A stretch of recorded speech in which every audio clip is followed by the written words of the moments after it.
Well, what does finding the area of a square have to do with square roots? And I'm about to show you that right now. In this example here, we have an area already given to us and one of the side lengths given to us, and we have to find out the other side length. So what does finding the area of a square have to do with what we're doing in this unit? Well, in the previous example, you were given two side lengths and you were able to use those side lengths to find the area of the square. Sometimes, though, you are not given all of that information. Like in this example here, we have the area already given to us. We don't have to figure that out. And we have one of the side lengths, but our missing piece of information is the other side length. So we need to kind of work backwards to figure out what this missing side length is. And I know that just by looking at these numbers, you can figure this out quickly in your head, but I'm going to use friendly numbers, nice numbers, to walk through this process with you. So when you see something a little more complicated, you can come back to this video and just apply this strategy with more complicated numbers.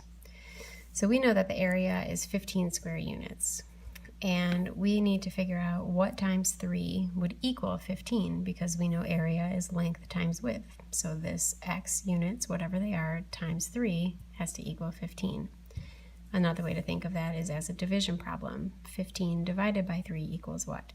Well, it equals 5. So in this case, our missing value, our x, is 5 units. When we have a square,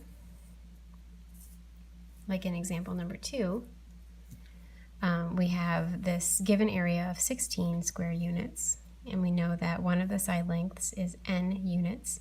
And since this is a square, then we can say that the other side length is also n units, because we know in a square all the sides are the same. So we have an area of 16 square units. Well, what times itself equals 16?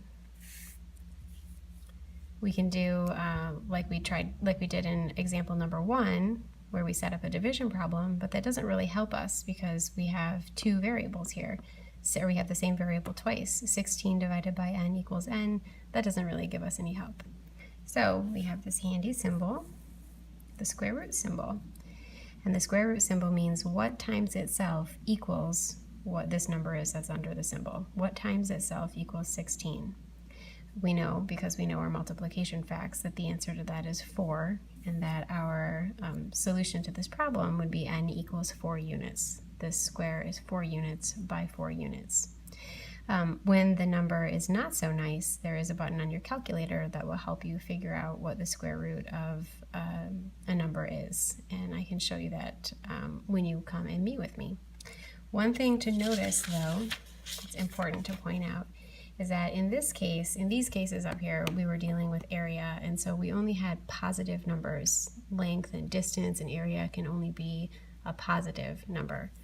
But if you remember your rules from multiplying negative numbers from 7th grade, the square root of 16 could be a positive or a negative 4 if you weren't dealing with something that had to be positive, like area or length.